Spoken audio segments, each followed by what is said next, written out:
एके ठिकाणी विवा शिवारकर असं म्हणतात की निसर्ग सुंदर आहे, निसर्ग सुंदर आहे, नद्या सुंदर आहेत, डोंगरही सुंदर आहे, परंतु त्यामुळे सुंदर आहे तो माणूस. कारण पायाखाली धरती आणि डोक्यावरती आधार घेऊन जगणारी, माणसांसाठी जगणारी माणसं या पृथ्वी तलावरती आहे. म्हणून ही पृथ्वी छान आहे आणि म्हणून या पृथ्वीवरती सजीव सृष्टी आहे. आणि असं सुंदर आणि देखणा असणारा माणूस तिचं दर्शन आपल्याला या व्यासपीठावरती झालं. सकाळपासून एवढं सुंदर मी असा कार्यक्रम अनुभवला नव्हता. अगदी शिक्षकाची पेशात असताना आम्हालाही वाटतं आम्ही लवकर घरी जावं, परंतु आज मात्र वाटलं नाही की लवकर घरी आम्ही निघून जावं. कारण हा कार्यक्रमच एकदम एवढा म्हणजे खाली बसून ठरवून ठेवणारा होता की मी याचा शब्दात वर्णन करू शकत नाही.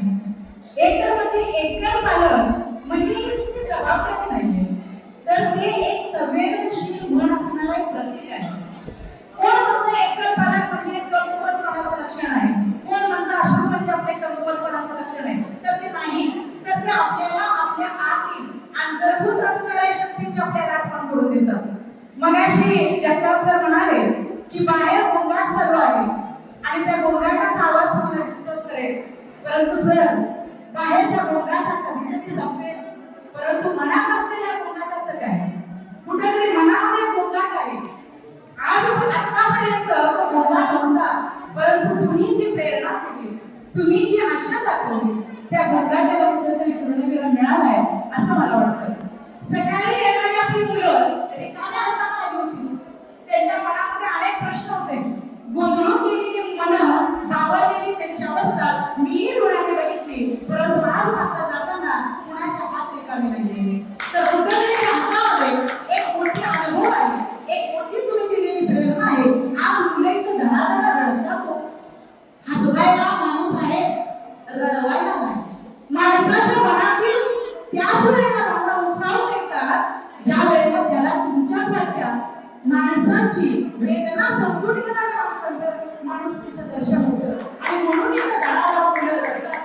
काय हो या मुलांना कळतं जबाबदारी म्हणजे असते, काय कळतं अश्रूची किंमत त्यांना काय कळते, परंतु तुम्ही ती अश्रूची किंमत त्यांना कळवून दिली.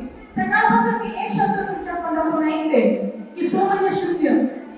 तुम्ही सबक म्हणायला लागलाय की इथून जाताना तुम्ही शून्य घेऊन जाताय, जाताना इथून शून्य घेऊन जाताय, परंतु एक शिक्षिका म्हणून माझं एक वेगळं मत आहे. शून्य ज्या वेळेला एखाद्या बरोबर उभा राहतो ना, त्यावेळेला त्याची किंमत वाढते. आणि आज या मुलाची ती किंमत वाढली आहे. त्या मुलांचं जे स्वतःचं शक्तीचं दर्शन आहे की नाही, हे त्याला आज कळतं. शिक्षक म्हणून आम्ही कुठेतरी कमी पडलो असेल, शिक्षक म्हणून तीही ऊर्जा देण्यासाठी आम्ही कुठेतरी कमी पडलो, परंतु आजच्या या कार्यक्रमाच्या निमित्तानं का होईना, या उपक्रमाच्या निमित्ताने का होईना, आता मुलांना कशी दिशा आणि त्यांची दशा कशी समजून घ्यायची हे मात्र मला आज आता कळलं. म्हणूनच फक्त मुलंच नव्हे तर प्रत्येक जण या व्यासपीठावरती असणारा प्रत्येक माणूस संघर्ष केलाय आणि याचा संघर्ष या पूर्ण हॉलमध्ये असणाऱ्या प्रत्येक व्यक्तीनं बघितला, तो अनुभवला आणि तुमचा संघर्ष ऐकून घेत असताना आमच्या डोळ्यांच्या कडा पाणावल्या.